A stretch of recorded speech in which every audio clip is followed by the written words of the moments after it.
Welcome back to Nordic Arms and History. Today's video is a little bit of a different one and not a regular scheduled video. However, it is a video talking about sort of new arrivals to the collection. So we'll be talking about stuff that I've picked up for the channel and my collection, of course. And we'll be talking a little bit about it as you'll probably be seeing them later on. If you think this is a good idea, or if this is even a decent video idea, feel free to comment your opinions down below. I'd like to know what you think. This won't be a scheduled thing. It will be more of a random. If there's something that's worth noting, I might make a video collecting all the stuff that I've recently gotten. So let me know if you think that's a good idea, and let's get right into it. Alright, so starting off, I had a trade deal that I went through, and I was able to pick up something that I've been looking for quite a while, and that is actually a Norwegian pre-war Colt 1911 rig for the Norwegian Army, and really for any of the branches that use the Colt 1911. In fact, Norway did use the Kongsberg Colt, which was a license-produced 1911. And I was able to pick up a belt rig, which is incomplete, but had both the the holster as well as the magazine pouch, which is apparently the earlier one, as it has a two-piece, two-piece mounting system, or just two loops instead of one big one. Which is indicative of the later ones. And this one is in decent condition. The leather is nice and soft, so it's probably been well taken care of, and I'll be, of course, doing that as well. I, of course, then also got a partial belt rig, but the really interesting part is, of course, the complete one, which I have on here. I will be showing better pictures. It's probably not the best way to show this, but I put it on the lieutenant's uniform that I showed in an earlier video, if you want to take a look at that. But it is a really nice double shoulder strap version, or that's kind of how it's supposed to be. But yeah, the double shoulder strapped Colt rig. And the really cool thing about it, which I in fact did not know at the time, was this was a named belt. It actually had on the inside, I saw a bunch of letters and just a bunch of words, and I put it through my digital scanner, and I actually was able to get a lot of text out. In fact, we actually know the owner of the belt. The name was Christian Askim, and in fact, he was a part of the Royal Guard that took place in the battle for Midtskogen, which I'll be going a little bit into. Was actually a battle that that helped the king escape Norway, the king and government to escape to London. And in fact, the movie of King's Choice, or Kongens Nei, in fact depicts this battle. So it's really interesting to know that he was in that battle. However, sadly, he did pass away not too long after. He passed away on the 17th of April, 1940. And in fact, he was killed in battle by the German, or was hit by enemy fire, of course. I think it was while retreating. I do have a little bit more information on it. I just don't remember it right now. But I do have his picture, which will be showing up here. And I think it's a really interesting piece to have. And I'll be, of course, taking great care of it. So, of course, in that tier deal, I got the 1911 holster, as well as the pouch, as well as a full Colt rig, and of course a impartial Colt rig. And I also did actually pick up, because I traded another item that I didn't really expect, but I was able to pick up this, which is in fact a, I think it's complete 1940s first aid kit. Now this was used by both civilians and military, I believe. I'm not 100% sure. I haven't really read too much into it. I've tried to Google a little bit, but there's not that much information on it. So if I do get more, of course, I'm probably going to do more videos on it, or maybe even feature it in a video on itself, because it is in fact fully complete, as you can see here. There is everything inside here. You even have the handbook here, or the manual, which is dated 1940, and all of the original accoutrements of this. It has still pre-packaged gauze bandages, band-aids, even some different ointments, as well as just some other stuff. A really cool piece in pretty decent condition, and I thought this was going to be a cool addition to my collection.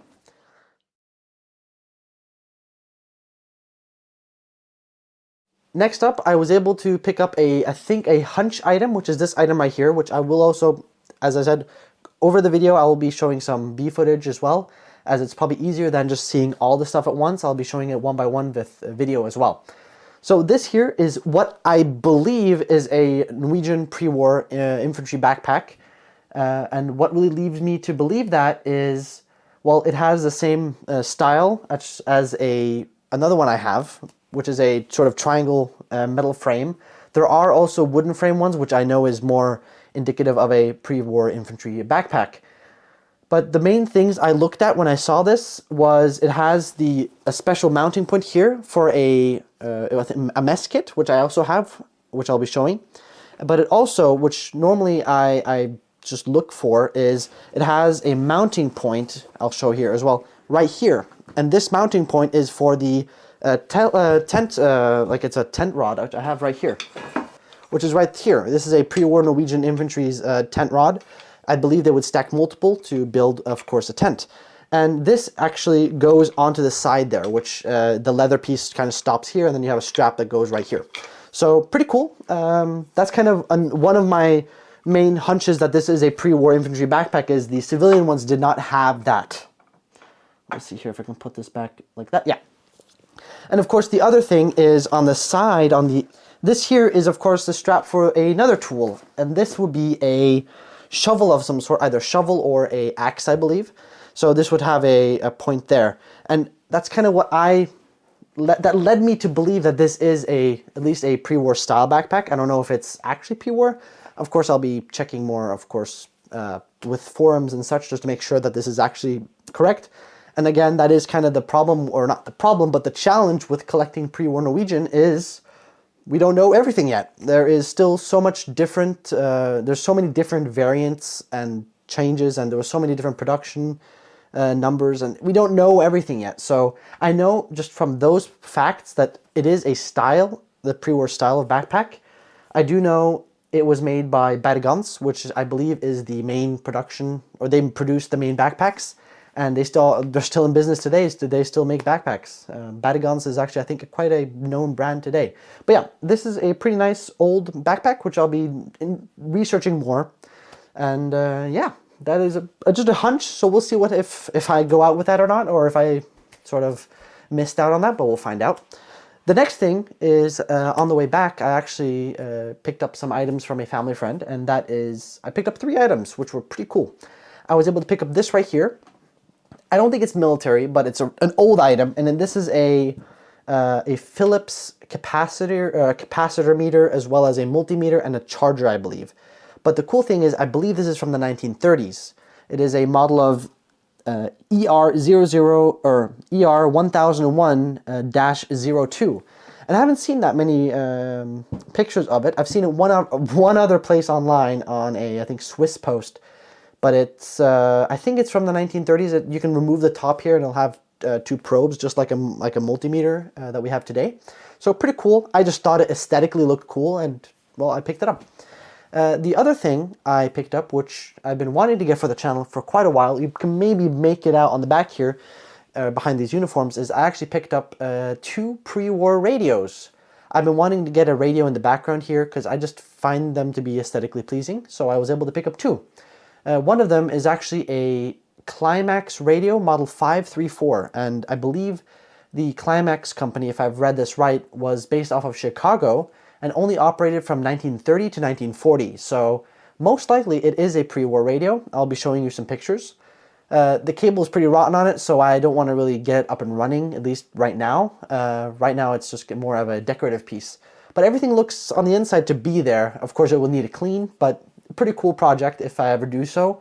The other one is in fact I believe to be a Concertmeister or Concertmeister, which is I believe to be a German radio from 1935 to 1936 possibly. Radios aren't my thing, but I do believe it is at least a pre-war radio, and I have that one as well, just not in the room here. So I'll be showing you some pictures as well as the other one as well. So pretty cool 2 radios that I really wanted, and I got them, and it's pretty cool. I'm pretty happy about it. Probably the biggest part of my collection that grew in the last time has actually been my uniform collection. As I mentioned, I have a belt rig for the 1911 now, so that'll fit really nicely with my officer uniforms, and I've actually kind of grown them a little bit. I have a little bit more officer uniforms.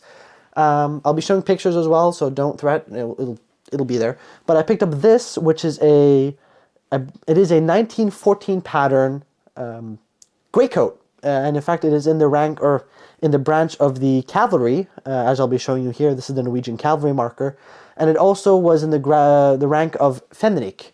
And Fenrik is, of course, the first officer rank of the Norwegian army at the time. It was the one it's just with a single star. In fact, it's the same as my one of my 1934 officer hats here as well. So pretty cool. It's not perfect. It is missing one of the buttons up here, so I'm planning maybe finding a new one and getting that added on or replaced or fixed, because I want to bring it up to a nicer viewing. It has been well worn. There's some repairs here and there. The inside liner is teared. It's not perfect, but I got it for what I think is a good price. And I, at the time, thought that this was going to be my only coat.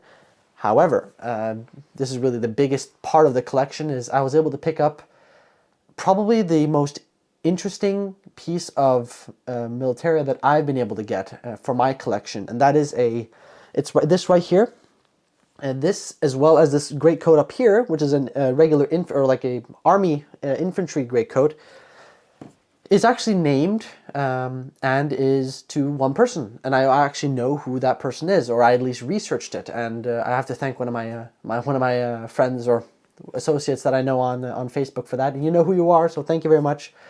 So this uniform set was actually owned by a man named Emil Volckmar, and from what I've researched and from what my friend has researched, is we know that he was a lieutenant in the army in Kristiansund, and he's actually from Kristiansund, and his family line is actually one of the oldest family lines in that area, and they were in the klippfisk, or it's called klippfish, dried fish. If you've seen my video on the caproni, you know that we traded clipfish with Italy to get caproni aircraft, and that's sort of the same trade, this trade type at least, is dried fish, and their family were apparently quite a big supplier of that. So a really cool thing to find out that whoever owned this uniform was apparently a very well distinguished man and was a businessman. Another thing that's interesting is that Emil actually passed away in 1943 at the age of 48. And the really, really interesting part is the registry where I searched his name up marked him as killed in battle, which I don't know what that would mean. If he maybe, I don't know if he didn't really go over to England, because we know he's in the newspapers as well during the war. So I don't know what happened there, if he was a part of the resistance or not. I'm not sure. I'm still planning on researching that and seeing if I can find anything out. But still a mystery, and I love mysteries to solve, so that'll be something I'll be researching. The really cool thing is this also has the pants, which I actually haven't had a 1914 set of pants yet. I've only had tunics, which is sort of annoying, but now I have one. Alright everyone, I hope you enjoyed this video. If you have any questions regarding the objects or want to see more of this sort of video, feel free to comment them down below. I don't know if this is a good idea or not. I'm not really good at rambling, but we'll see what happens. Also, if you feel like this video deserves it, leave it a like as usual. And as always, if you want to learn more about Nordic arms and history, consider subscribing. Until the next one, take care. Bye-bye.